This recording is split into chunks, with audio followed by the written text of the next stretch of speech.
Regular होते हैं, बाकी बच्चे पहले से लगे हुए हैं स्कीम में जो हमारे हैं। बच्चे मैं 4 साल हेल्थ मिनिस्टर रहा हूँ और one of the best health minister exactly sir, तभी मैं और हमने ये आपको NRHM और उस टाइम जो है ये मैंने इंट्रोड्यूस किया है, एग्जैक्टली तो इसलिए मैं गाइडलाइन उसकी पहले स्टडी करूंगा। ओके आप लोगों को किस तरह से लगाया है, वो NRHM में जो है वो किस तरह से लगाए थे, तो इसलिए मैं आपके साथ यूट नहीं बोलूँगा, मेरी वो आदत नहीं है। 2020 में लगे हैं और कुछ ऐसे हैं जो 2021 में अपॉइंट हुए।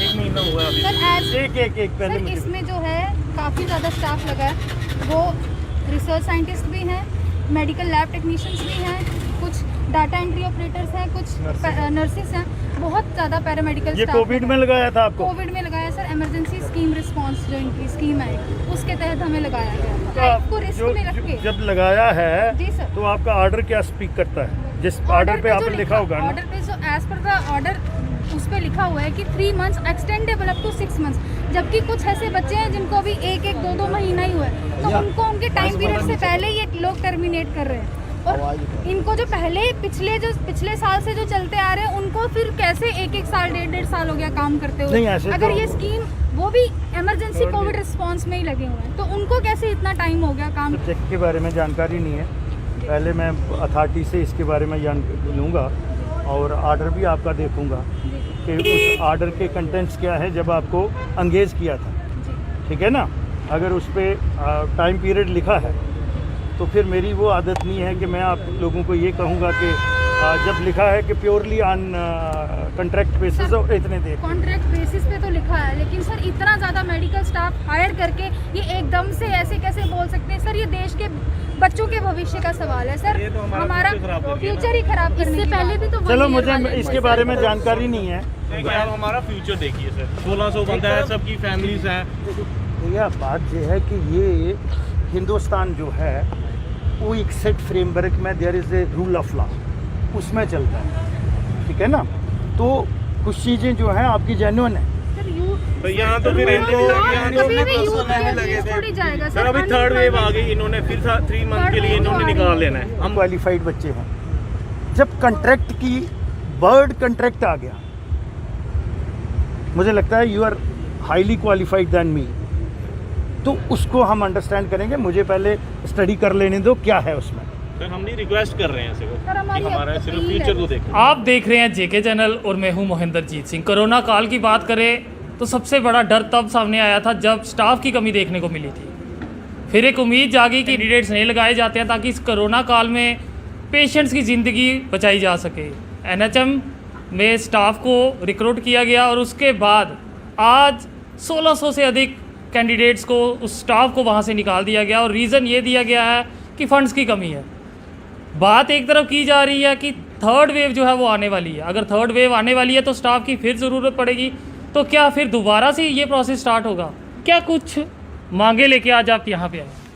सर हमारी यही डिमांड है कि हमें इस तरह से टर्मिनेट नहीं किया जाए, हमें आगे कंटिन्यू किया जाए। जैसे NHM के पिछला स्टाफ जो काम कर रहा है, हमें भी ऐसे ही आगे एक्सटेंड किया जाए, हमें हमारी सर्विस को कंटिन्यू रखा जाए, डिसकंटिन्यू नहीं किया जाए। जब आप रिक्रूट हुए थे तो आपको बताया गया था कि आप 2024 तक आपको एक्सटेंड किया जाएगा, इसमें फिर एकाएक सबको निकाल दिया गया।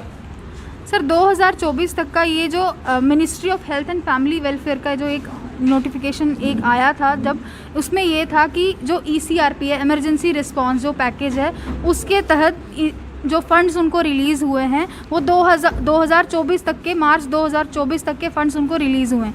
और अब NHM जो है हमें ये बोल रही है कि सेंट्रल गवर्नमेंट हमें फ़ंड्स नहीं दे रही है, आपकी सैलरी कहाँ से हमने देनी है, हम आपकी सैलरी कहाँ से प्रोवाइड करवाएंगे, आप मतलब वॉलंटियर हो के आप ऐसे ही काम कर लो बिना सैलरी के। सर हम क्या यहाँ पे बेवकूफ़ बनने आए? सर हम अपनी पूरी डेडिकेशन से काम हमने अपनी ड्यूटीज़ जो अपनी पूरी डेडिकेशन से सर दी है, ईमानदारी से सर, उस टाइम पे हमने अपनी ड्यूटीज़ दी है जब सर स्टाफ आगे नहीं आ रहा था, जब मेडिकल इमरजेंसी थी सर, देश में ये महामारी चल रही थी सर, तब इन्होंने ये रिक्रूटमेंट निकाली। तब हम अपनी लाइफ को रिस्क में लेके सिर्फ एक ही उम्मीद ये लेके आए कि गवर्नमेंट, आज हम गवर्नमेंट का सोच रहे हैं, आज हम गवर्नमेंट का साथ दे रहे हैं, आगे जाके गवर्नमेंट हमारा साथ देगी। तो सर हमारा साथ कहाँ दे रही है गवर्नमेंट? हमारे फ्यूचर, हमारे भविष्य का क्या होगा सर, हमें बताइए।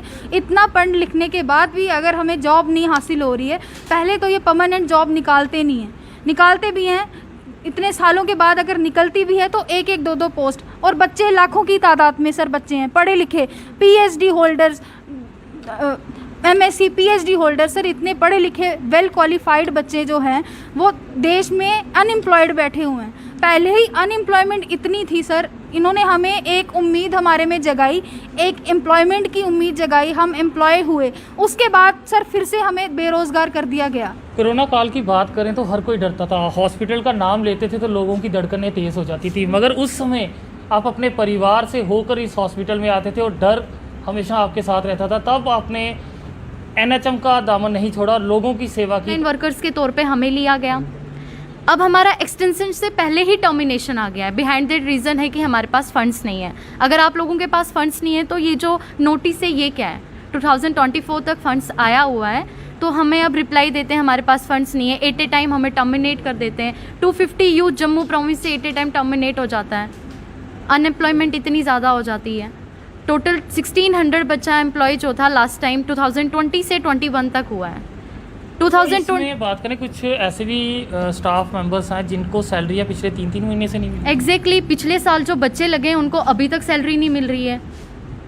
मैं 2021 में अपॉइंट हुई थी 19 में मेडिकल कॉलेज में, और वहाँ से हमें अपॉइंट फर्दर हॉस्पिटल्स के लिए किया गया था कोविड इमरजेंसी में। अभी तक हमारी कोई सैलरी नहीं है, हमें ऑर्डर तक नहीं, अपॉइंटमेंट तक नहीं है हमारे पास। अभी अचानक से टर्मिनेशन आ जाता है।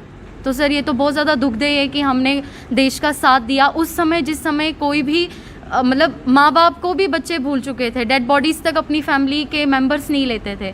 हम अपनी फैमिली को उस मुसीबत में छोड़कर फ्रंटलाइन वर्कर के तौर पे काम करते थे। 12 घंटे की जगह 24 घंटे हमने अंदर काम किया हुआ है। भी जानना चाहेंगे, नोटिस में साफ लिखा कि जो फंड्स हैं 2024 तक आए हुए हैं, फिर कहीं लगता नहीं यूज़ एंड थ्रो हो रहा है? सर बिल्कुल, दिस पॉलिसी जो ये स्कीम है, अगर हम ECRP की बात करें, that was suppose to be continued till 2024, और इसके लिए ministry of health and family welfare ने भी इसके जो फंड्स थे सैंक्शन किए थे।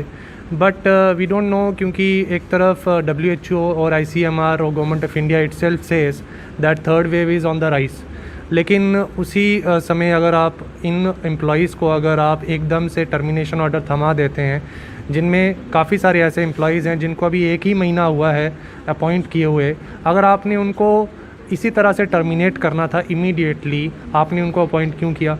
और अगर आपने इनको अपॉइंट किया है तो क्या, और अभी आप इनको टर्मिनेट कर रहे हो, तो थर्ड वेव आप कैसे हैंडल करोगे? लखनपुर में रोज़ एटलीस्ट हम वहाँ पे होते हैं, हमें पता है वहाँ पे एटलीस्ट 600 से 700 सैंपल मॉर्निंग में आते हैं, 600 से 700 सैंपल इवनिंग में आते हैं। और हम लोगों को बस यही चीज़ उनसे पूछनी है कि वो जब हमें टर्मिनेट करेंगे, how they will tackle this situation.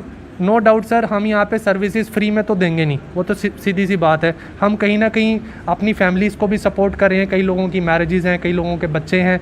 Sir हम सभी जो हैं ऑब्वियसली पर्सनल इंटरेस्ट के लिए आते हैं, लेकिन at the same time personal interest को अगर हम दूर भी रखें, हमने नॉर्मल जो जॉब होती है 6 से 7 घंटे की होती है, हमने 12 घंटे 13 घंटे से वहाँ पे जॉब की हैं, रात के 2 बजे अपनी फैमिली से दूर वहाँ पे काम किया।